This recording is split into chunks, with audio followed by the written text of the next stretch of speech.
겸손과 기도. 천미 예수님. 자, 시작합시다. 오늘은 성호경, 성모송, 성호경 이렇게 마칠 거예요. 성부와 성자와 성령의 이름으로 아멘. 성모송. 은총이 가득하신 마리아님 기뻐하소서. 주님께서 함께 계시니 여인 중에 복되시며 태중의 아들 예수님 또한 복되시나이다. 천주의 성모 마리아님, 이제와 저희 죽을 때 저희 죄인을 위하여 빌어주소서. 아멘. 성부와 성자와 성령의 이름으로 아멘. 네, 잘하셨습니다. 그래서 안 그래도 오늘 미사 때 여기 나왔죠. 여인 중에 복되시며 태중의 아들 예수님 또한 복되시나이다. 기억나세요? 네. 요거 누가 했는 말이 이게 우리 미사 참석하신 분이 엘리사벳. 정확합니다. 예, 맞아요. 이제 예, 아까 찍었는데 이게 네. 제가 뭐야 아기 예수님이 왜 예. 아기로 예수님이 왜 아기로 이 세상 하는가 이거 그걸 신부님 말씀하셨는데 네. 자세히 못 들었어요 제가. 자, 여기 노즈워크 지어키가 있잖아요. 그죠? 그죠? 자, 이걸 이제 푼다고 생각해 봅시다. 몇 개 폈죠? 하나에 한 개 폈죠? 이래야 되겠어요? 기왕 풀려면 많이 퍼야지, 그죠? 많이 풀려면 해야 돼. 이 정도는 해야지, 그죠? 더 깊이 들어가면 더 많이 퍼내겠죠, 그죠? 하느님이 세상을 구원하러 오시는데 왕의 위엄만 딱 갖추고 와가지고 야, 니네하고 골프 치러 가자. 그래, 골프에서 딱 회동해가 그래, 어세 그래 힘들다며. 그래, 마누라 잘 지내고 니는 구원 받으라 하고 집에 갔어. 그럼 짜들아 몇 명이나 구하겠어요? 골프장 짜들아 몇 명 가는데요? 하기야 어세 코로나 때문에 골프장이 성수기라 하더라. 무슨 말인지 이해하시겠습니까? 더 깊이 내려가고 더 낮은 곳에 이를수록 더 많은 이들과 마주할 수 있고 그들을 끌어올릴 수 있기 때문에 하느님이 얼마든지 위험 있는 임금의 모습으로 올 수 있음에도 불구하고 가장 약한 모습으로 와서 누구나 다가오기 쉽게 만든 거예요. 우리 예비자분은 이제 저하고 익숙하죠, 그죠? 그러니까 들어오면서도 막 춤도 추고 하지, 그죠? 네? 이 신부님은 이제 까불어도 되고, 그죠? 이 신부님 자체가 까불고, 그 앞에서 뭐 같이 놀아도 되고, 그죠? 그건 전혀 어색함이 없잖아, 그죠? 근데 이게 재밌는 거 하나 가르쳐 드릴까요? 지금 신자분들은 내 겁나가 가까이 오지도 않아. 왜요? 그 무서워한다 할게네. 말을 희한하죠? 말을 안 하죠. 그래, 말 안 하기로 했지. 늦었다, 말 다 했다. 무서워서 가까이 가는 게 아니고 익숙치를 않아서 그런 거죠. 위험 때문에. 사제라는 위험을 선입견으로 갖고 있는 거죠. 이분은 이제 저거는 그냥 동네 총각 같고, 그죠? 그냥 내가 뭐 이거 뭔지도 모르고, 그죠? 근데 뭐 미사하는 거 한 번도 제대로 본 적도 없고, 뭐 그러니까 그냥 와가 자연스럽게 와가 그냥 오늘 하늘까 하는 기라. 근데 저 다른 분들은 그런 느낌이 알아가긴 해. 아이고, 내 어디 가면 들어와갖고 차 한잔 하면 고 쪼르륵 다 앉아요. 4명 오면 고 4명 앉는다 할긴 해. 희한하죠? 아주 돼야 돼. 자리 쎄 삐는데 아무도 안 앉아. 내 옆에 앉으면 큰일 날까봐. 큰일 나는 거 아닐까? 그렇게 생각해서 그러진 않았는데. 그래요. 뭐 농담이고. 자, 익숙치 않은 게 쉽지. 그래서 우리 자매님이 질문하신 건 이해하셨죠? 그리고 그건 오늘 이 중요한 주제이기 때문에 기꺼이 설명을 들으셔야 되고 알아두시면 좋아요. 예수님이 왜 아기의 모습으로 태어났느냐? 3절, 오늘 3절을 하거든요. 지난번에 안 했다. 그래서 가장 낮은 모습으로 오기 위해서 인간이 되어 오신 거예요. 네. 그리고 거기에 머무르지 않고 십자가의 죽음까지 더 내려갔죠. 죄인이 아닌데도 죄인 취급을 당하면서 죄인들과 함께 머무는 영역까지 내려간 거예요. 제가 이거 이름 여러 번 들어도 이게 정확하게 그런가? 막연하게 그렇게 그냥 생각한 거하고 제가 직접 신부님한테 질문을 해가지고 그래서 질문 많이 하세요. 하고는 좀 틀린 것 같아요. 우리 자매님은 이제 아직 서툴러서 뭘 질문해야 될지도 모르실 네. 끼고 조금 궁금한 거 있으면 중간중간에 많이 물어보세요. 다 도움되는 내용이니까. 자, 오늘 제 3절입니다. 제목 같이 읽어볼게요. 예수 그리스도께서 성령으로 인하여 동정 마리아께 잉태되어 나셨다. 거룩한 영, 성령, 동정 마리아. 동정은 무슨 뜻인지 알죠? 동정녀. 그러니까 관계가 없었던 아주 맑고 깨끗한 순결한, 마리아는 그 사람 이름이고요. 잉태되어 나셨다. 그 태안에 이제 자리하셨다는 얘기죠. 근데 그 잉태가 이 남자와의 관계가 아닌 거룩한 영으로서, 그래서 제가 이제 뒷꼭지에다가 그림을 이렇게 그려놓은 거예요. 그리고 색칠을 할 때는 나중에 불로 이렇게 예쁘게 묘사해 주세요. 빨간색으로. 왜냐하면 요게 교회 안에서는, 가톨릭 교회 안에서는 성령을 상징하기 때문입니다. 성령을 상징하는 여러 가지 요소들 가운데에는 비둘기, 불, 그렇죠, 바람. 그때 이름은 바람, 바람, 바람. 왔다가 사라지는 바람. 그나마 비둘기는 형체가 좀 있고, 근데 비둘기 모양이라는 거지 비둘기로 왔다는 게 아니에요. 그리고 불이라는 건 어떤 거예요? 불이라는 거, 지금 여기 불이 없어서 그런데 불을 떡 피워놓으면 단 한순간도 그 형태를 유지하는 법이 없죠. 매 순간 바뀝니다. 그죠? 그래서 어떤 형태일지 모르지만 거기 존재하죠. 바람도 지금 이 책장이 들컹들컹거리잖아. 왜? 뒤에서 바람이 살살 나오거든요. 하지만 바람은 우리가 볼 수 없고, 하지만 그 불 때는 존재한다는 걸 이해할 수 있죠. 성령도 같은 분이에요. 성령도 그 성령이 활동할 때는 성령께서 거기 함께 계시는구나 하는 걸 이해하고 알 수 있지만, 그 실체를 잡으려고 하면 잡지 못하는 게 성령이라는 거죠. 그래서 우리가 지난번에 성호경 했잖아요. 그죠? 성호경, 성부와 성자와, 여기 나오는 이 성령이 바로 이 두 분에게서 나오는 거룩한 영, 그리고 우리가 받아들일 수 있는 하느님인 거예요. 그리고 우리 자매님 나중에 이제 세례를 받을 때 이마에다가 물을 3번 이렇게 부을 텐데요. 그 세례를 통해서도 자매님이 받게 될 게 요 성령이라는 하느님을 받게 되는 겁니다. 그래서 그러면 그 받고 나면 피부가 더 하얘지나 그런 거 전혀 없겠죠. 혹시 목소리 들어갈까봐 억지 대답 안 한다. 참 고집시시네. 자, 그래요. 그래서 성령을 받게 됩니다. 그리고 바로 그 성령으로 인해서 우리 성모님께서, 동정 마리아께서 잉태되어 나신 거예요. 자, 요 뒤에 보면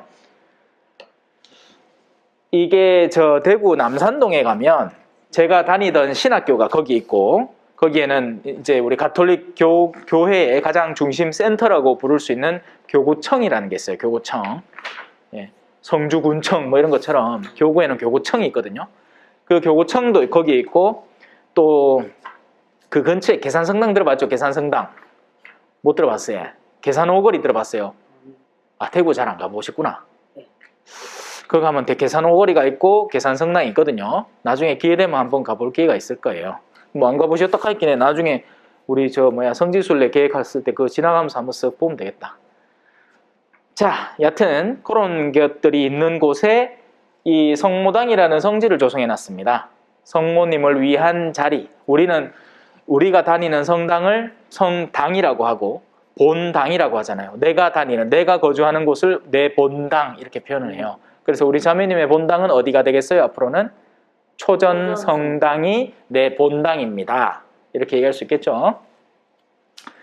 자, 여기 위에 적혀있는 건 라틴어입니다. 라틴어. 우리 신부님들은 이제 신학교에서 라틴어를 조금 배우거든. X는 뭐뭐로부터 튀어나왔다 이 말이에요. X. 뭐뭐로부터 나왔습니다. 보또라는 말은 서원, 서약, 약속 이 말이에요. 약속을 해갖고 거기서부터 튀어나온 것입니다. 뭐에 대한? Immaculate Concepcion이. 그러니까 죄 없으신, 무죄하신, 원죄 없으신 잉태로부터, 이게 여기하고 똑같죠? 잉태라는 말이 같이 결부되죠, 그죠? 예. 이 콘셉시오니가 잉태, 원죄 없이 잉태되신 분으로부터 나온 서약에서부터, 그분에게 드린 서약에게서 결정적으로 나오게 된 겁니다. 뭐가? 1911년에 이제 우리 대구교구를 만들면서 주교님이 제가 지금 꿈이 있습니다. 3가지, 아까 얘기했던 교구청, 그리고 신학교, 주교 좌성당, 주교님이 당신의 이 명예로서의 그 본질적인 자리를 두는 성당을 주교 좌성당이라고 하거든요. 그래서 이거는 뭐 안 적으셔도 되고 그냥 교양으로 들어놓으셔도 돼요. 근데 저걸 들으시는 건 맞지는 않을게. 그 3개를 지을 테니 그거를 짓게 완성을 하게 도와주시면 제가 성모님에게 이 성모당을 하나 만들어 드리겠습니다. 그리고 요 안에 있는 건 프랑스의 루르드라는 지역 들어보셨어요? 나중에 이제 천천히 아시게 될 거예요. 루르드라는 곳에 이제 성모님이 발현한 곳이 있는데 그 루르드 성모동굴을 고스란히 본떠서 만들어 놓은 거예요. 그게 1911년에 약속을 드렸고 불과 몇 년 지나지 않아서 7년 뒤에 그 약속이 완성돼 가지고 1918년에 그래서 동정 성모 마리아, 그러니까 원죄 없이 잉태되신 분에게 드린 약속으로부터 나온 결과물이다. 그래서 저렇게 만들어 놓은 거예요. 그게 오늘 내용하고도 또 결부가 되는 거죠. 자, 오늘 주제는 성모님이니까요. 오늘 주제는 성모님이지만, 그러니까 성모님과 연계된 예수님의 잉태를 살펴보는 거죠. 자, 사도신경의 3번째 구절은 하느님의 능력으로 예수님께서 동정마리아에게서 잉태되시고 태어나셨다는 것을 가르쳐 줍니다. 예수님의 잉태는 어떠하셨나요? 우리가 잉태된 것과는 다른 잉태였습니다. 가브리엘 천사가 성모 마리아를 찾아와서 하느님의 어머니가 되는데 동의를 구했습니다.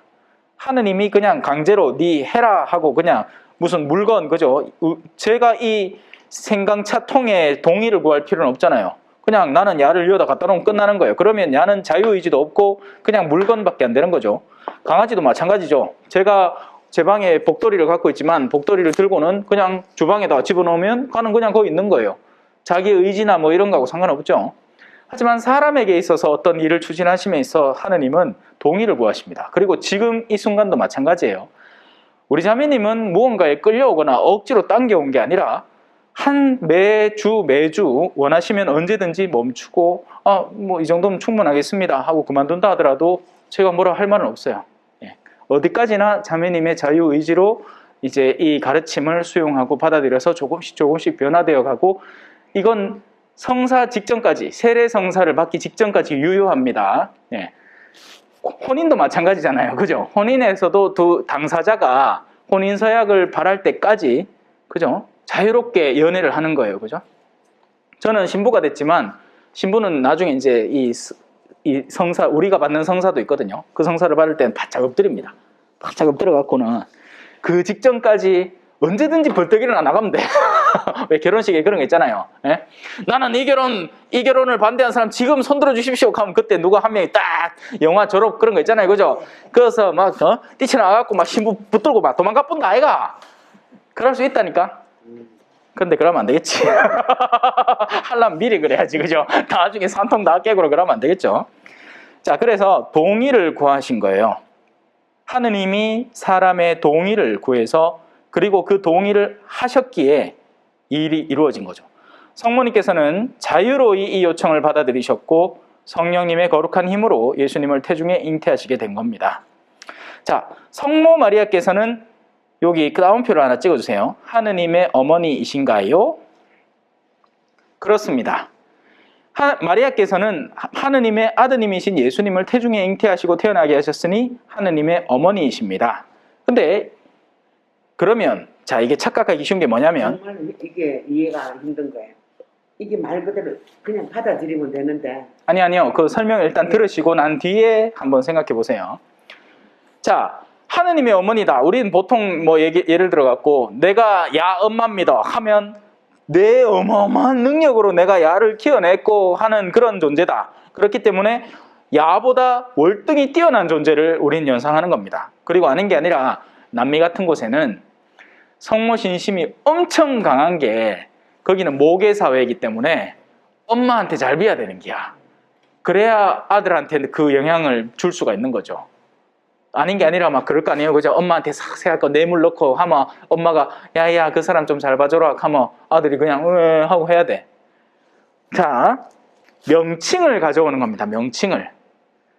이 말이 왜 중요해졌느냐 하면, 자, 예수님은 하느님인가요? 인간인가요? 라고 물었을 때 우리는 뭐라고 대답해야 되냐면, 예수님은 하느님이시자 인간이십니다. 라고 대답을 해야 됩니다. 그게 교회의 신학 가운데 그리스도론이라는 신학을 다룰 때 결정적으로 인성, 하느님의 사람됨과, 그러니까 예수님의 사람됨과 예수님의 하느님됨, 이 두 가지 성이 동시에 한 자리에 예수 그리스도라는 성자라는 인격 속에, 페르소나 속에 들어있다라는 것을 고백하는 거거든요. 그걸 위해서 이 하느님의 어머니가 중요해지는 겁니다.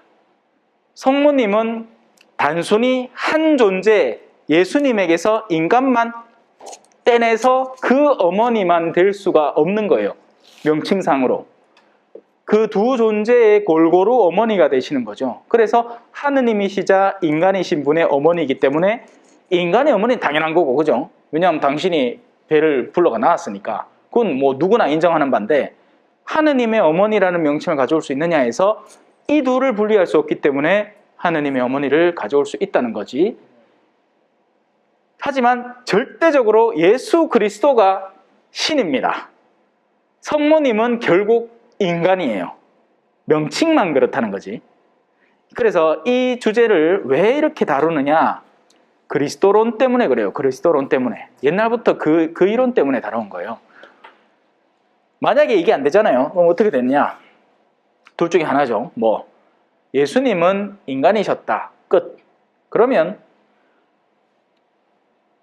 하느님인 척을 하는 사람인 겁니다.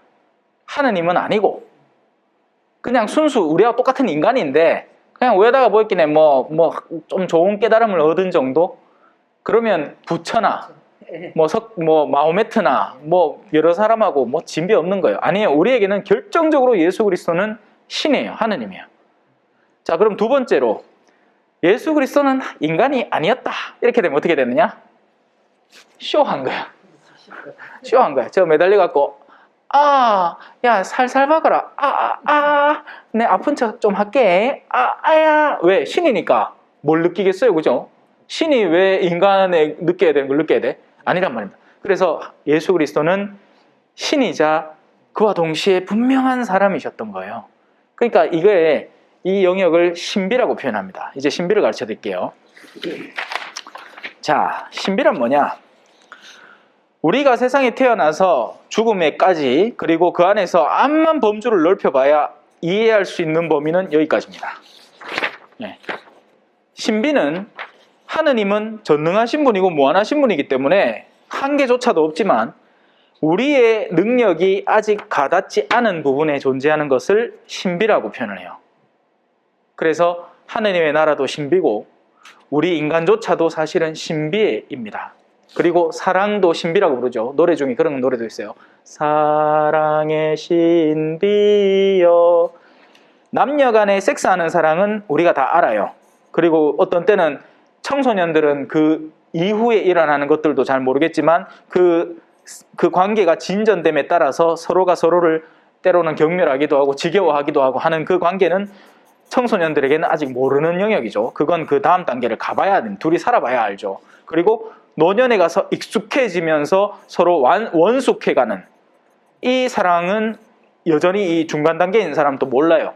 이거는 그들에게는 신비가 되는 거죠. 그러다 보면 나중에는 섹스가 상관없는 그냥 정말 오랜 지기 친구가 되는 아름다운 관계로 사랑은 성장해 가는 겁니다. 그럴 때 그 사랑은 커지는 거죠. 그런 사랑이 신비인 거예요. 왜 우리를 위해 십자가에 매달려 있는가? 이해할 수 없어요. 신비예요. 하지만 언젠가는 우리가 닿아서 그 숨어있는 틀을 깰 신비인 거죠. 하늘나라 가면 왜 이 지상에서 악인들이 득세하고 의인들이 핍박받는지에 대한 신비가 드러나게 될 거예요. 왜냐하면 이 세상의 삶이 전부가 아닌 거죠. 이 세상에서는 맞아요. 악인들이 더 힘을 쓰고 악인들이 더 잘 살아요. 자, 신비를 이해했죠? 이제 넘어갑시다. 예수님께서는 하느님이신가요? 아니면 사람이신가요? 이제는 알죠? 예수님께서는 하느님이시고 사람이신 분이십니다. 책 제목 중에 그런 것도 있습니다. 하느님이시요 사람이신 그리스도의 시. 이거 신앙생활 조금만 해보신 분이면 어디 도서관에 가서도 분명히 봤을 거예요. 어느 성당 도서관에서도. 자, 삼위일체의 두 번째 위격이신데 이는 곧 하느님이시면서 동시에 우리와 똑같이 다만 죄를 제외하고는 당신이 의지를 통해서 어둠을 스스로 선택하는 일은 절대로 없었지만 그 직전의 유혹들 모두 당한 거죠. 모든 유혹들과 세상의 더러운 모양새와 꼬락서니들을 다 당한 거예요. 죄를 제외하고는 똑같이 사람이 되셨다는 의미입니다. 예수님 왜 그런 거 있잖아요. 왜 부잣집 아들이 왜 마리 앙뚜아네트가 그랬다 하잖아. 사람들이 막 우리에게 빵을 달라 하니까 마리 앙뚜아네트가 참 이상한 사람들이라고 빵이 없으면 케이크를 먹으면 될 거 아닌가 했다죠. 빵이 없으면 고기를 먹으면 될 거 아닌가. 밥도 넣겠는데. 에? 밥도 넣겠는데. 밥 달라 했다고. 그 밥이 어디는 빵이지. 프랑스 사람들인데. 그 밥하고 비슷한. 밥하고 비슷한. 그걸 달라 했대. 그거 먹지 말고 그건 빵 먹으면 되잖아. 아, 그렇겠구나. 하여튼 그 말이 그 말이잖아. 그죠? 결국 답답한 나머지 본인이 스스로 말씀을 하시네요. 하여튼 그래 리조또 달라 했는데 리조또는 안 주고 그래 빵 먹으면 되지 했는기라 라자냐 먹으면 되지 했는기야. 자, 여하튼 무슨 말이에요? 전화 일단 받으시고. 요즘 아이들 보릿고기 얘기하면 라면 먹지. 그렇게 말해. 라면이 라면 먹으면 되지. 라면은 고급 음식이지. 그때 당시만 하더라도. 에? 사람들 그랬지. 그래 옛날에 그 팔도 도시락이 얼마나 귀했는데 그죠? 모른다. 왜 정리되셨어요? 정리하였어.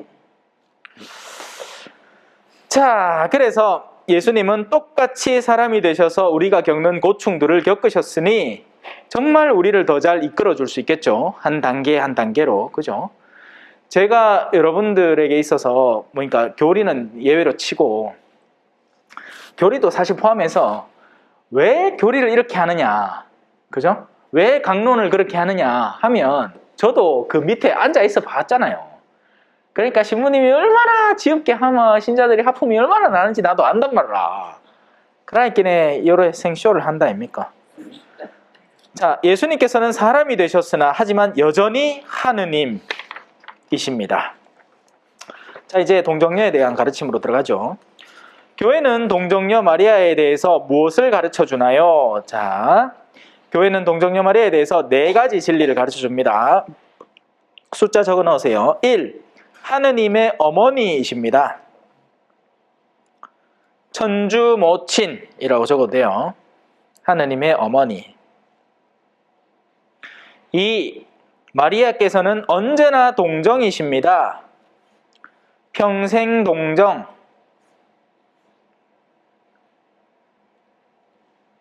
평생 동정. 자, 3번째로 마리아께서는 하늘에 들어올림을 받으셨습니다. 노래도 있어요. 성모 마리아 하늘나라에 들어올림 받으시고 올림을 받았다는 게 중요해요. 자, 받았다는 데에 따옴표를 치거나 강조점을 좀 적어 놓으세요. 네. 왜? 스스로 올라간 게 아니에요. 올림을 받으신 거죠. 예수님은 하느님이시니까 스스로 올라가셨어요. 승천하셨지만 성모님은 그래서 어떻게 표현하느냐? 몽소승천이라고 합니다. 그거 적어 놓으시면 돼요. 몽소승천. 그러니까 몽이라는 건 무언가를 입다, 은혜나 도움을 입다라는 뜻의 한자고 소는 부르심이라는 뜻이고 그래서 하늘로 올라갔다. 부르심을 받아서 하늘로 올라갔다 그 말이에요. 자, 네 번째, 마리아께서는 원죄 없이 잉태되셨습니다. 그렇죠. 야, 역시 우리 자매님은 관찰력이 대단합니다. 역시 원죄 없이 잉태되신 분에게 드린 서원으로부터 나온 결과물이 성모당이다. 그래서 그 원죄 없이 잉태되신 분을 라틴어로는 이렇게 쓸 수 있다. 임마culate conceptioni. 예. 네. 그래서 요거는 무염시태라고 합니다. 무염시태. 오염되지 않고 없을 무자에 염, 시, 태. 예. 잉태되셨다는 거죠. 자, 요게 네 가지 우리 가르침입니다. 그 가운데 이제 첫 번째 하나님의 어머니 설명을 드렸죠. 그죠? 그리고 마리아께서는 언제나 동정이십니다. 이거에 대해서 개신교 분들이 때로는 막 달리듭니다. 왜냐하면 성경에 예수님의 이 형제들이 있었다라는 표현을 하는데 어떻게 생각하십니까, 우리 자매님? 자매님은 제 자매님인가요? 평생 동정이시니까는 형제가 친인 형제가 하나 없는 거죠. 그러니까 맞잖아요, 자매님. 네, 제가 자매님을 자매님이라고 부르죠. 자매님이 제 자매님입니까?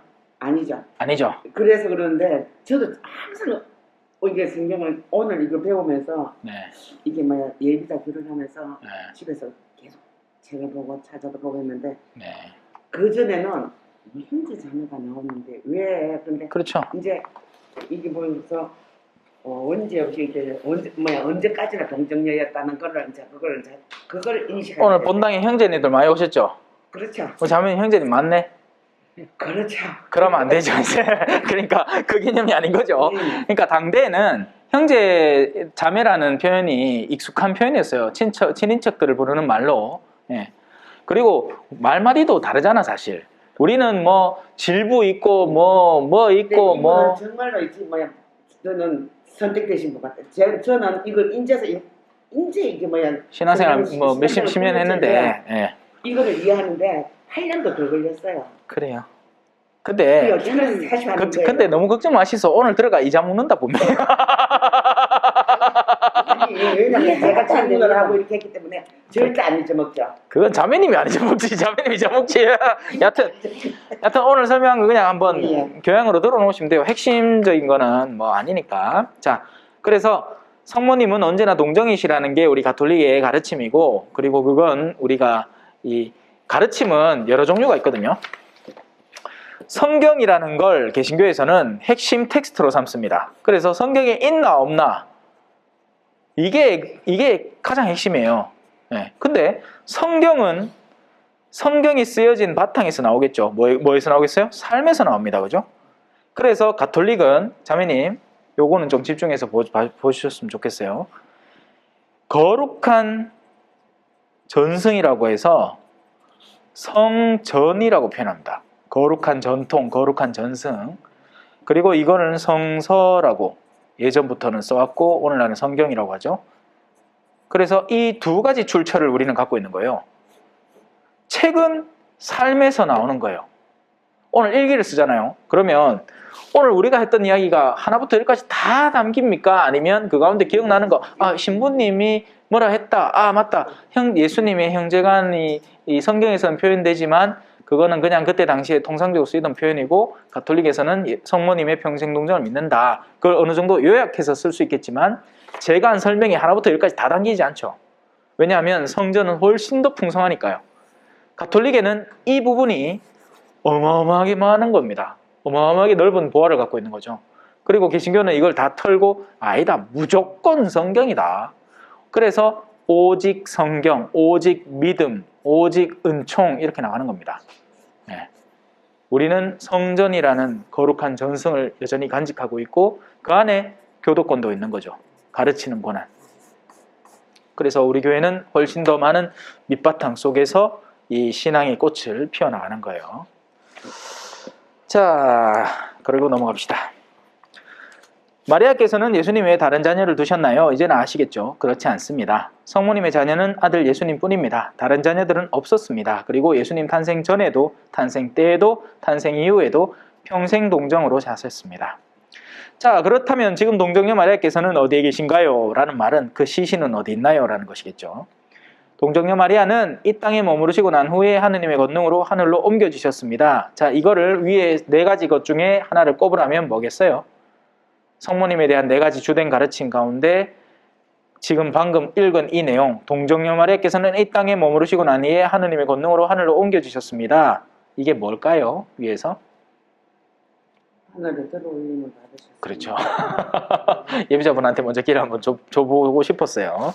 그걸 내자로 적으라고 했죠? 뭐라고 적어놨습니까? 몽소승천. 네, 몽소승천. 자, 이를 성모승천이라고 부릅니다. 예.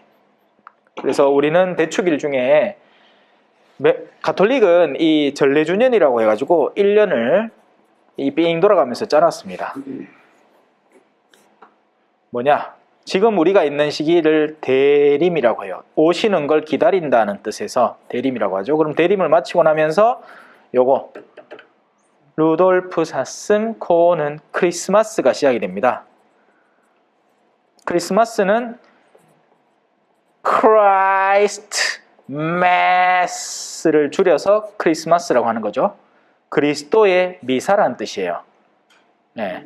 그래서 크리스마스는 원칙적으로 미사를 가는 날인 거예요. 근데 세상 사람들은 이제 C로 시작한다고 해서 콘돔을 막 사죠.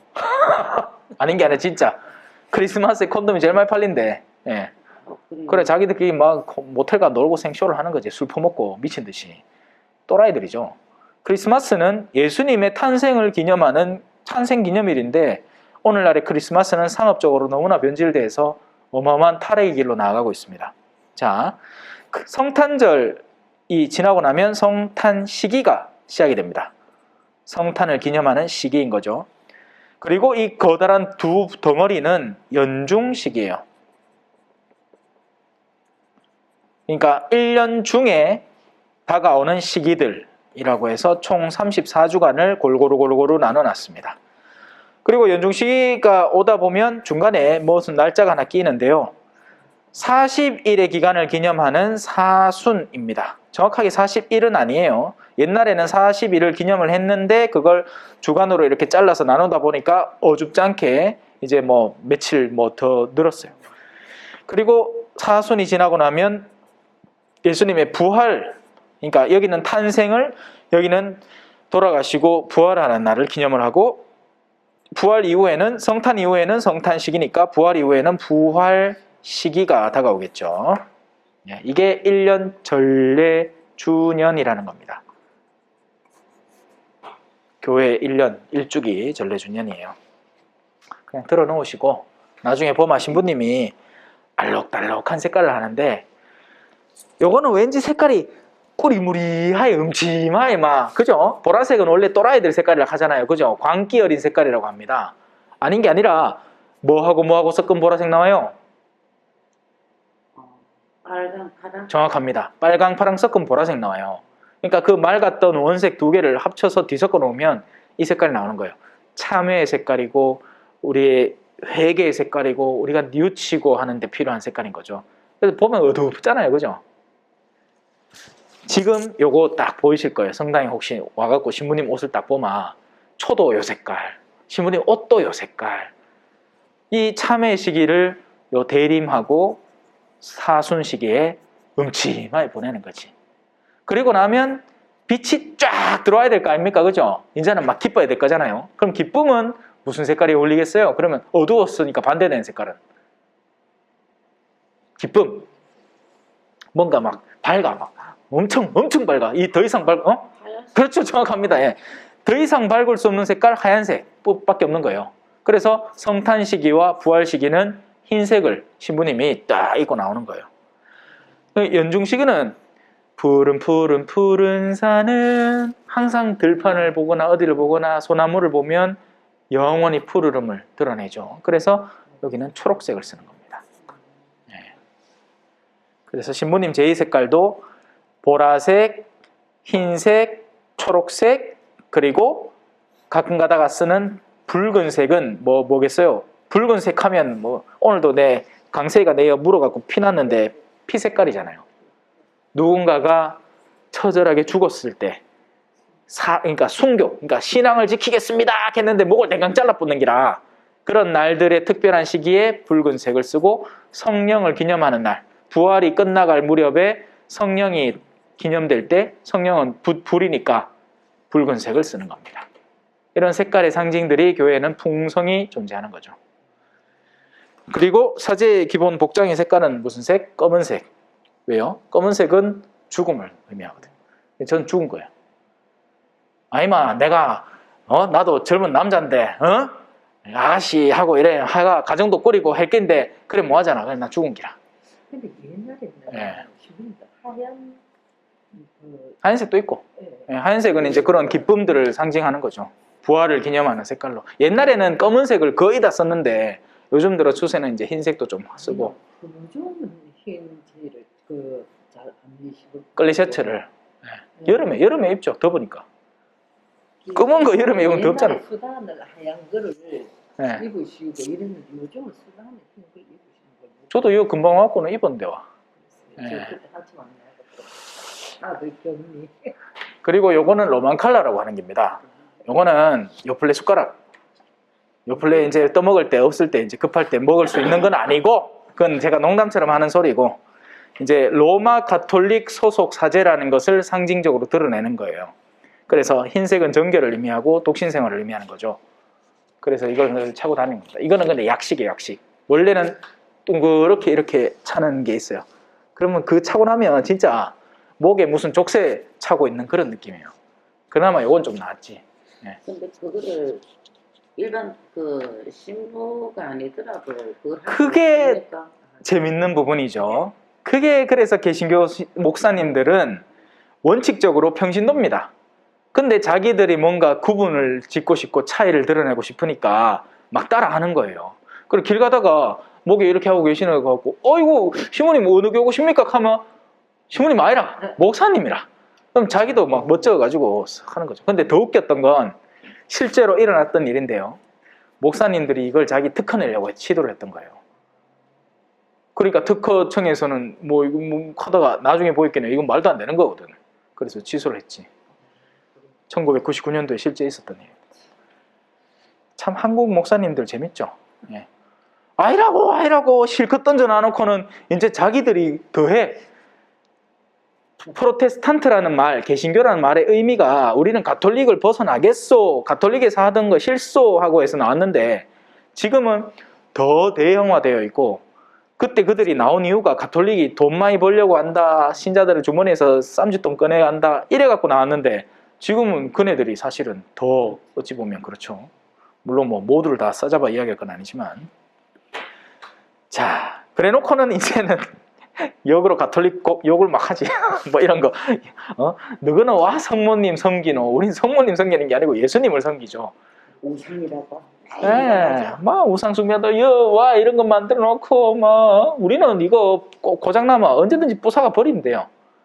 예, 우상은 하느님의 자리를 대체하는 걸 우상이라고 하거든요. 그래서 진정한 우상은 돈이에요, 돈. 흔히. 이건 제 말이 아니라 성경에 나오는 말이에요. 돈을 사랑하는 것이 모든 악의 뿌리입니다. 돈은 필요해서 쓰이는 거지 사랑할 대상은 아니거든요. 자, 나중에 그런 주제는 천천히 살펴보도록 하고요. 성모님께서 원죄 없이 잉태되셨다는 것은 무엇을 뜻하나요? 자, 밥을 한번 먹을 걸 한번 차려볼까요? 자, 제가 이제 자매님한테 차를 하나 만들어 드리려고 하는데 보자. 이러면 말도 안 되겠죠. 세상에 이렇게 차를 차려주는 사람이 어디 있습니까? 그죠? 있던 것도 보고 아이고 요 티끌도 요 좀 닦아내야 되겠다. 보자. 좀 들어와 봐라. 닦자. 이게 맞죠? 그리고 거기에 담기는 게 소중하면 소중할수록 만약에 개밥을 담는다, 뭐 쓰레기를 담는다 하면 좀 더럽혀 있어도 상관없잖아. 근데 정말 누군가가 한 땀 해가 온 생강차를 이걸 내가 이제 대답을 해야 되는데 근데 그릇에 무슨 땀맛이 묻어 있거나 왜 우리 고급 레스토랑 가면 와인 한 잔 딱 먹고는 새 와인 딱 담아 그 잔에 안 줍니다. 잔 다 싹 쓸어가 뿌요. 그러고는 새 잔에 딱 줍니다. 왜? 와인마다 향이 다 다르거든. 그러니까 그걸 새로 맛보라 하면서 새 잔을 딱 줘요. 하느님의 아들이 세상에 와야 됩니다. 그 그릇이 깨끗할까요? 안 할까요? 깨끗해요. 하겠죠. 근데 그 깨끗함이라는 말은 물리적인 깨끗함이기도 하지만, 왜냐하면 그 물리적인 깨끗함은 동정이라는 뜻이죠. 정결이라는 뜻이잖아요. 그래서 사제들을 정결하게 살라고 독신생활 유지하는 거 아닙니까? 그죠? 수도자들도 정결하게 살라고 독신생활 유지하고, 그죠? 당연히 동정이고, 또한 그의 영혼도 닦여져야 하는 겁니다. 예외적으로. 그래서 성모님은 원죄 없이 당신부터 잉태가 되신 그릇이, 준비된 그릇이었다는 얘기죠. 그렇게 이해하시면 됩니다. 자, 원죄 없이 잉태되셨다는 것은 무엇을 뜻하나요? 임마culate conception이라는 것은 무엇을 뜻하나요? 마리아께서 죄가 없으셨다는 것을 의미합니다. 성모님께서는 하느님에 의해서 선택되시고 원죄의 허물에서 보호되셨습니다. 그분은 죄 없이 잉태되시고 죄 없이 태어나셨으며 당신의 생애 동안 죄 짓지 않으셨습니다. 그래서 성인들을 흠숭하는 그 가운데 공경지례라고 가장 기초부터 시작을 해봅시다. 성인들은 우리가 공경을 드립니다. 왜냐하면 나보다 뛰어난 분이니까. 이런 공경지례는 물론 성인들에게 유보된 것이지만, 뭐 부모님도 공경해야 되고, 그죠? 뭐 교회는 성도들이 목사님도 공경해야 될 것이고, 우리 성당에는 만약에 뭐 제가 뭔 삶은 알겠지만 열심히 살락하마 신부님이라고 또 신부님에 합당한 또 예를 갖추겠죠. 자, 이 기초적인 겁니다. 그거보다 좀에 높은 걸 상경지례라고 해요. 이거는 오직 한 분, 성모님한테 유보된 예입니다.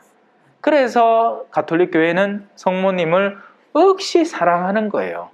특별한 지위에 두고 다른 성인들, 일반 성인들보다 훨씬 더 나은 분으로 상경지례를 드리는 거죠. 그리고 이제 뭐 필요하다면 성모상도 모시고 거기에 이제 앞에서 기도도 하고 들어올 때 나갈 때 인사도 드리고 하는 게 자연스러운 거예요. 자, 그보다 더 위에는 하나가 있습니다. 뭐겠어요? 흠숭지례라고 합니다. 흠숭. 이건 오직 하느님. 그 하느님은 세 가지 인격이 있다고 했죠. 성호경, 누구 맞아요. 오직 이분들께만 드리는 것을 흠숭지례라고 합니다. 이거 교양으로 들어두시면 돼요. 알 필요 없습니다. 억지로 외울 필요 없다. 왜냐하면 까먹고 아무도 안 묻는다. 아무도 안 묻는다. 아무도 안 묻는다. 오늘 들으면 그냥 끝이라. 자, 그렇게 해서 3절 이제 색칠도 이쁘게 하시고요. 성모님은 하늘, 넓은 바다 이런 걸 의미하기 때문에 그분의 순결함과 맑음을 이용을 해서 흰색과 하늘색, 파란색을 주로 많이 쓰세요. 그래서 이렇게 그려놓은 거예요. 네. 자, 예수 그리스도께서 제4절 제목 같이 읽어볼까요? 예수 그리스도께서 본시오 빌라도 통치 아래서 고난을 받으시고 십자가에 못 박혀 돌아가시고 묻히셨다. 혹시 영화 중에 패션 오브 크라이스트라는 거 보셨어요? 못 봤죠? 저 영화 보는 거 별로 안 좋아해요. 별로 안 좋아하죠? 그래서 그 영화는 너무 잔인해서 보기도 쉽지 않을 기라 해. 안 보신 게 잘했다. 하여튼 저거를 영화로 만든 거예요. 어떻게 저 과정에 도달하게 돼서 정말 처절한 고통을 당하게 되는지를 그려놓은 거죠. 멜 깁슨이라는 감독이 있어요. 영화 배우이자 감독이. 그 사람이 천주교 신자거든요. 그래서 그걸 만든 거예요, 그 영화를. 그래요. 나중에 신자생활 하면 한 번쯤 보시게 될 겁니다. 왜냐하면 앞서 말했던 이런 사순시기 같은 때 이제 성당에서 막 틀어주고 하거든. 십자가의 길 기도라는 게 있습니다. 십자가의 길 기도. 성당 안에 한번 들어가 보셨어요? 성당 안에? 들어가면 옆불대기에 뭐 이상한 그림들 막 박혀 있죠. 모자이크. 맞아요. 그게 십자가의 길이라고 해서 예수님이 심판을 받았고 이 빌라도라는 인물 앞에서 심판을 받고 니는 사형 이래갖고 그러면 그때부터 이제 십자가 지고 떠벅떠벅 걸어가는 기라. 가다가 자빠지고 한 번 쓰러지고 두 번 쓰러지고 세 번 쓰러지고 어떤 여인은 와갖고 천으로 이제 예수님 얼굴을 쓱 닦았는데 그대로 얼굴이 찍혀 나와가지고 그걸 잘 간직하기도 하는 벨라데타. 나중에 세례명 벨라데타. 그 세례명 정했어요? 두 개 생각했는 뭐 땡. 올가 올가, 멜라 멜라. 그래, 내 이거 찾는다 고생이십니다. 이런 신부 없습니다. 예? 맞죠? 예. 노가 신부님이 예비자 그 세례명 그 독특한 취향이 있어가지고 받침 2개 전부 다 리을이어야 되고 뭐 두자여야 되고 뭐 오늘 하루 종일 찾았다네 이거. 농담 아니고 진짜로. 그래가 찾았는 게 이거예요. 이거 찾아가 보내드렸잖아. 그 가운데 제일 유사한 게 힐델이더라. 힐델. 네, 제가 그것도 봤는데 근데 힐델 리따거든요. 리따라는 말이 스페인어로 뭐가 작다. 그러니까 까사, 예를 들어 까사잖아요. 까사를 작게 표현할 때 까시따라고 하거든요. 그래서 힐델만 써도 된다는 조건 하에 두자지. 원래는 힐델리따예요. 힐델리따. 그러니까 없어. 두자의 받침이 다 있는 게 처음 듣어요. 하나도 없어. 내가 한번 읽어드릴게. 내가 찾았는 거. 라헬, 올가, 힐델리따, 갈라, 훔벨리나, 멜라, 힐다, 불필다, 알켈다, 렐린다, 맥틸다. 이거 어려운 이름을 또 있지 뭐야 생각하셨어요? 아니 이제 캘리그라피를 하는데 디자인적으로 이제 리을을 들어가면 이쁘게 리을을 진짜 나온다는 잘 거지. 쓰시더라고. 아니 쓰가 예쁜 거 맞아요. 그러니까. 쓰가 예쁜 그래서 요중에 잘 고르시겠어. 근데 만약에 이제 그래서 그런 걸 좋아하시니까 캘리그라피를 좋아하시니까 존중하는 의미에서 찾아드린 거지. 원래 성인은 그 성인이 한 업적의 가치가 아름다워서 고르는 게 사실은 제일 좋아요. 그래서 벨라데tta도 후보로 하나 넣어놓어 있어. 제가 지우개로 해서 만들고 그렇게 지우개. 도장 팔라고. 그래 좋습니다. 자, 뭔 얘기하다 글로 갔노? 빌라는 14처 십자가의 길, 그죠? 이거 하면 요 부분 다 하는 거예요. 14십자가의 길 14처. 그래서 나중에 성당 가서 안에 이렇게 하나씩 보세요. 이분이 말씀하시는 유리에 밝게 새긴 치들이 아니고 여기 나무 벽면에 가면은 잘 안 보입니다. 하여튼 그림 14개 있는 거 있어요. 말씀하시니까 십자가의 길. 그게 아니고 예. 그게 모자이크 어떤 성당에는 모자이크 안에도 넣어놨고, 예. 근데 이제 보면 판때기를 이렇게 만들어놨어요. 네. 예. 맞아요. 나무 판으로. 나중에 한번 보이소. 자, 사도신경의 4번째 구절은 예수님께서 우리 모두가 죄와 죽음에서 구원받도록 그분의 생명을 내어주셨다는 것을 가르쳐 줍니다. 예수님께서는 생애 동안 무엇을 하셨나요? 예수님 당연히 좋은 일 했겠죠, 그죠? 저하고 비슷하셨을 것 같아요. 물론 저는 턱도 없이 말도 안 되는 거지만 제가 하는 주된 일이 뭡니까? 가르치는 거죠. 맞아요. 가르쳐서 뭘 의도하는 겁니까? 제가 여러분의 뭐 주머니 쌈짓돈에 돈을 꺼내고 내 주머니 넣으려고 해요? 그러려고 하면 나는 보험회사에 들어가야 돼요. 그죠? 외판원이 되거나. 근데 저는 여러분들이 이건 뭐 예비자고 아니고 상관없이 누구든지 제 말을 들어서 하느님이라는 분을 알게 되고, 그리고 우리의 일상의 범주를 넘어선 죽음 이후에 영원으로 가는 걸 기대하고 있는 거예요. 자, 예수님께서는 지혜로운 가르침과 기적으로 선을 실천하시면서 살아갔습니다. 그러니 이게 역설이 더해지는 거죠. 왜? 제목에서 뭐라고 해요? 고난을 받으시고 십자가에 못 박혀 돌아가시고 무덤에 묻히신 장면을 지금 4절에서는 배우니까요. 그러니까 이게 더 역설인 겁니다. 뭘 잘못해야 이런 일을 당하죠. 뭘 잘못해야 돌을 얻어맞고 뭘 잘못해야 두드려 맞고 뭐 감옥에 갇히고 하는데 그런 일이 전혀 없었는데 역으로 그런 일을 당하신 겁니다. 자, 그분은 우리가 하느님의 나라에 들어가도록 그 나라를 선포하시고, 저도 마찬가지 일을 하고 있습니다. 우리를 초대하시는 겁니다. 저도 초대하는 거예요. 누가 등 떠민 거 아니죠. 강제로 하는 거 아닙니다. 계속 문자 드리고 힐델 이런 거 찾아드리고 초대하는 거예요. 또한 무엇보다도 먼저 하느님을 사랑하고, 저 사랑 안 해도 됩니다. 하느님만 사랑하시면 저는 성공한 거예요. 하느님께서 우리를 사랑하시듯이 우리도 서로 사랑해야 한다는 것을 가르치셨습니다. 이제 순서가 있죠. 그 하느님을 사랑을 1번으로 동그라미 쳐놓으세요. 1번 동그라미로. 하느님을 사랑. 요게 먼저 수행이 돼야 우리도 서로 사랑할 수 있습니다. 하나 물을게요. 누가 막 몇십억의 비자금을 횡령을 했어. 그럼 그 사람은 자기 가족 사랑할까요, 안 할까요? 하겠죠. 사랑하니까, 지 아들 사랑하니까 그 돈을 삥땅 쳐가 아들내미한테 유산을 남겨주려고 하나. 하지만 어디서부터 잘못됐어요?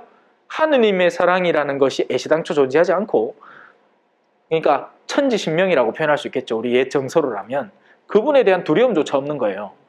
네. 그냥 이번 것만 잘 해결해서 속이면 나는 내 자식한테 사랑할 수 있다. 아니죠. 그 사랑은 엇나간 것이고 잘못된 겁니다. 그건 사랑이 아니에요. 그래서 하느님을 먼저 사랑하는 게 1번입니다. 자, 예수님께서 선한 일을 하셨다면 왜 사형 선고를 받으셨나요? 이것도 사실 예상해 볼 수 있는 거예요. 술 마시는 사람한테 술 마시지 말라 하면 술 마시는 사람이 좋아합니까? 싫어합니까? 싫어하죠. 네. 뭔가 세상 것인 것에 덜렁 붙어 있는 사람한테 이런 걸 너무 집착하는 건 좋은 것이 아닙니다 라고 조언을 해줄 때 그 사람은 절대로 좋아하지 않습니다. 싫어하지. 특히나 우리가 좋아하는 일일수록 거기에 더 들러붙는 게 우리 속성이라면 하느님께 데려가기 위해서 언젠가는 거기에서 손을 놓아야 한다는 것을 가르치는 사람일수록 반대받는 건 당연한 일이겠죠. 자, 예수님께서 하시는 일과 그분의 선포는 힘 있는 자들의 이익과 충돌하게 되었습니다. 너무나 당연한 거예요. 예를 들어서 어느 본당에 이런 사람들이 있다고 칩시다. 자기들끼리 모여가지고 돈 있는 사람들끼리 모여가 신부님 모시가 막 때되면 골프 치러 댕기고 어디 막 양주 이렇게 사갖고 자기들끼리 아주 고급진 양주 먹고 하는데 신부님이 고만시에서 내가 뭐 어디 뭐 당신들하고 이거 놀라고 이제 성당 왔습니까? 그러고는 당신은 막 오히려 예를 들어 뭐 잔치상이라고 떡치를 놓으면 신부님 자리 막 특별하게 높은 데다가 막 거기다 막 각종 장식도 해놓고 하잖아. 근데 신부님 거기서 밥 안 먹고 내려와갖고 아이고 어르신이 아이고 야 국밥 맛있는겨 하고 그 옆에서 국밥 같이 먹고 막 코로나 할 때는 막 그 먹는 거 막 이렇게 농가라가 집어주고 막 자기도 할매가 주는 거 막 맛있게 먹고 그렇게 사는 기라 천박하고로 있는 사람들이 보면 아니, 저 신부님 뭐 저런 저 교양이 없노? 할 정도로 내가 그랬거든. 그러면 억시 싫어하는 거예요. 힘 있는 자들은 왜 힘을 만드느냐? 돈 있는 사람들은 왜 돈을 버느냐? 돈을 벌면 구분되기 때문입니다. 나는 외제차를 타는 사람, 나는 루이비통 백을 메고 다니는 사람, 나는 저런 천박하고 에코백 메고 다니는 사람하고 다른 사람, 이런 차별점을 분명히 두기 위해서 나를 더 고급지게 만들고 더 높여야 되는데 예수님은 그런 걸 아니라고 해버리니까, 하느님은 누구나 예외 없이 사랑하신다 해버리니까 그 사람들 속은 환장하는 거예요. 우리가 지금까지 쌓아오고 누려온 게 뭐 때문인데 그걸 왜 부수려고 하나? 예수님 부수려고 한 게 아니에요. 예수님은 원래 걸 원래의 자리에 돌려준 겁니다. 그래서 그들이 예수님의 죽음을 꾸몄습니다. 꼴 보기 싫었거든. 그 시대에 존재하던 종교 질서와 정치체계에 어긋난다고 부당하게 고발한 겁니다. 심지어는 죽음 앞에서 이제 바랍바라는 놈이 하나 있었고, 인마는 분명한 살인자예요. 살인자. 사람을 여러 죽였고 그것도 아주 나쁜 짓도 많이 한 공공연한 죄인이에요. 그리고 예수님이라는 분이 계셨어요. 자, 빌라도가 물었어. 둘 중에 누구 풀어줬고? 바랍바요. 한 명 풀어주는 게 관리였거든요. 축제 날이 다가오면 기쁜 날이니까, 예를 들어서 뭐 우리 추석이다 할 때 그래 뭐 오늘 추석이니까 범죄인들 중에 몇 명 사면해주자. 또 왜 우리 광복절 같은 날 사면하잖아요. 자, 그래 사면하는데 야는 보이기네 뭐 휴대폰 한 개 뭐 건드려가 잘못했고, 야는 요 뭐야 연쇄살인범에다가 그 뭐 아도 뭐 어린 아도 막 강간하고 막 그랬다. 자, 누구 풀어줬고 한데 사람들이 야를 풀어주라 했는 거야. 그 정도로 반대받은 거죠.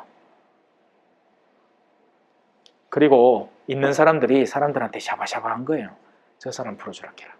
야는 어떻게든 죽여야 된다. 그래야 우리의 기득권이 보호받기 때문이다. 자, 예수님께서는 그래서 어떻게 돌아가셨나요? 우리 자매님이 잔인한 거 별로 안 좋아하시고 영화 보는 것도 별로 안 좋아하시니까 굳이 볼 필요는 없겠습니다. 저렇게 돌아가셨어요. 근데 저게 보통 일이 아니었다는 것 정도만 알아두세요. 그렇게 말아. 십자가에 못 박혀 돌아가시는 형을 선고받으셨습니다. 요즘은 교수형이겠죠. 교수형에 대한 체험담도 들어보면 보통 일 아니래. 어떤 사람은 덜컥했는데 안 죽는 기라. 그러니까 줄이 터득 걸리는 거죠. 밑에서 보둥거리니까. 그 하다가 그러니까 그것 자체로 취소되고 아니면 줄이 뚝 끊어져 본대요. 그 보둥보둥거리다가 뚝 끊어지면 살아있잖아. 그럼 다음 날 잡히는 기라. 아니 다음 날이 아니고 그 다음 기회로 또. 사형이라는 건 진짜 사람 피말리게 만드는 게 언제 죽일지 몰라요. 그래 그때까지 그 사람은 계속 자기 죽음을 떠올리며 살아야 되는 거지. 그렇다 하대. 하여튼 예수님이 요새 태어났으면 여기 매달려 계셨을기라 이렇게. 그죠? 근데 그 당시에는 이 십자가형이라는 게 가장 잔인하고 잔악한 형벌이었거든요. 왜냐하면 십자가에 못 박아 놓으면 안 죽는데요. 어떤 때는 뭐 몇 날 며칠을 그냥 그 매달려 있다 하는 거예요. 아유, 나는 막 상상도 하기 싫다. 움직이지 말고 막 옆에 막 가만히 앉아갖고 막 눈 퍼먹으려고 하는데 야 절로 안 가라 막 그렇게 될까 이거 그죠? 십자가형은 그 시대에 가장 잔혹하고 가장 수치스러운 형벌이었습니다. 빨개 벗기고 박았으니까. 돌아가시기 전에도 모욕당하시고 얻어맞으시고 채찍질 당하시고 가시관을 쓰시고 십자가를 지도록 강요당하셨습니다. 이 모든 일이 본시오 빌라도가 통치하던 때에 실제 일어났던 일이었습니다.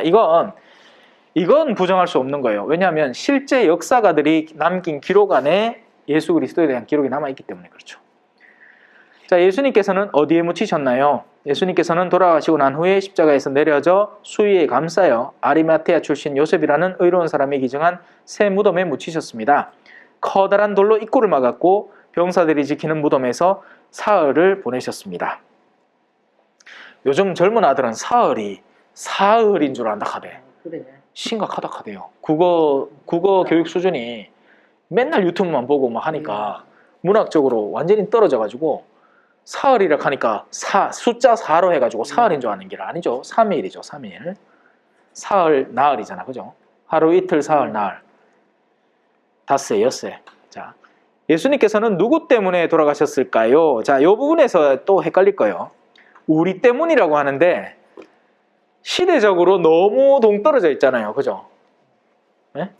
시대적으로 너무 동떨어져 있잖아. 그래서 이걸 어떻게 이해할 수 있느냐? 누군가는 전구라는 걸 최초로 개발을 했을 겁니다. 그죠? 그러니까 어둠이 있는 그 전구가 아니고 이제 뭐라고 표현하면 좋을까? 뭐 등불이나 뭐라도 좋으니까 어두울 때 무언가를 밝히는 걸 최초로 고안해내고 이렇게 하면 되겠다를 생각해냈을 때 거기에서 영감을 이어받아서 우리는 계속 그걸 쓰고 있는 거잖아요. 예수님은 사람의 현실이 죽음과 죄라는 굴레에 사로잡혀 있다는 것에서 우리를 풀어주는 가장 첫 행동을 하신 분이라고 생각하시면 돼요. 왜냐하면 다른 사람들은 그냥 사람을 돕고 더 나은 상태로 그냥 나올 수 있도록 하는 정도였지만 가장 근본적으로 죽음의 위협에서 우리를 타파해서 이 부활이라는 게 존재하는 거죠. 그래서 그리스도 연중시기 전래주년에 그리스도 전래주년의 가장 핵심 축일은 성탄이 아니에요. 부활이에요. 왜냐하면 이 부활을 통해서 우리의 생이 끝나는 게 아니고 영원히 이어지고 그리고 그 영원한 이어짐 속에 하느님의 나라라는 체험을 할 수 있게 되는구나. 이걸 알 수 있게 되니까. 딱 오늘 두가 한다고 바빴다. 그래서 요것도 색칠 이쁘게 하세요.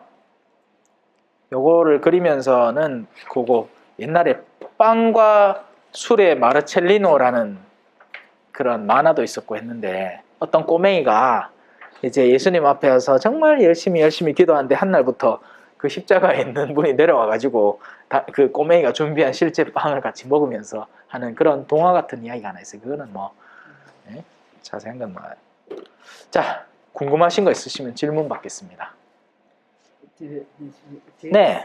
승찬례 때 네. 그분이 포도주를 붓고 물을 섞잖아요. 네. 그게 바로 오늘 우리가 배웠던 신성과 인성, 하느님과 인간, 하느님이시고 사람이신 분이 하나됨. 왜냐하면 이 액체라는 건 섞이면 말 그대로 이놈이 이놈이지 저놈이 이놈이지 모르잖아요. 그죠? 그래서 물은 인성. 정말 커다란 바다에 왜 소금 인형, 그죠? 안치환이 불렀잖아요. 바다의 깊이를 재기 위해 바다로 들어간 소금 인형처럼 해가 그 넓은 바다에 한 방울 똑 떨어지는 물방울 같은 그런 존재로 포도주에 신성에 인성을 섞어서 예수님을 완성하는 거고, 신성과 인성이 결합된 분, 또 거기에 한 단계 더해서 이제 피와 몸, 신부님이 왜 성체를 이렇게 쪼개가지고 그 중에 한 조각을 거기 넣는 건 이제 예수님이 거기 이제 온전히 존재하신다는 걸 더 확연히 드러내는 거죠. 피와 물이 섞임으로 통해서. 네, 그래요. 혹시 다른 질문 있으시면, 그죠? 우리 뭐 예비자분은 아직까지는 많이 서투를 거고, 그래도 뭐 언제라도 평소에 그러니까 성당과 관련된 아니면 근처 교회의 사람을 만나서라도 얻게 된 질문이 있다면 언제라도 하세요. 네. 너무 긴장하지 말고 내 앞으로 목소리 잘라줄게. 어찌 말 안 하려고 한다. 에? 자, 그래요. 그러면 다음 시간에는 이제 그 다음 과 부활 들어가도록 하겠습니다. 근데 아무도 자매님을 알아보지 못합니다. 걱정을 마십시오. 누군가 알아봐씩 하겠지. 내만 아는 거. 누가 알아봐씩 하겠지. 내만 아는 건데. 그래도 제 구독자가 한 15,000쯤 되니까, 네. 그래도 이 자매님을 아는 사람은 없잖아요. 신부님만 알지만은. 누가 알아서 얘기를 했으니까 알겠지. 아니요, 이분이 보셨다잖아요. 아, 본인이 직접 봤어요? 아, 그래. 자기니까 이제 네. 구독 16,000 넘었던데요. 16,000 넘었어요. 네, 16,500 다 돼갑니다. 그런 거 다 보고 기억합니까? 저는 그냥 내가 보고 싶은 거 보고 나오기 때문에. 그래요. 이게 뭐 코로나만 아니면 뭐 간식도 좀 시켜 먹고 하면 나도 그 덕에 저녁도 먹고 할 낀데 어쩔 수가 없다. 나중에 코로나 언젠가 풀리겠지. 우리 이거 예비자 교리 하는 동안에 풀리기를 같이 기도 한번 해봅시다. 그러고 오늘 시작도 했지. 이제 마침 기도도 오늘은 성모송으로 할게요. 네. 성부와 성자와 성령의 이름으로 아멘. 은총이 가득하신 마리아님 기뻐하소서. 주님께서 함께 계시니 여인 중에 복되시며 태중의 아들 예수님 또한 복되시나이다. 천주의 성모 마리아님, 이제와 저희 죽을 때 저희 죄인을 위하여 빌어주소서. 아멘. 성부와 성자와 성령의 이름으로 아멘. 수고하셨습니다. 찬미 예수님, 겸손과 기도.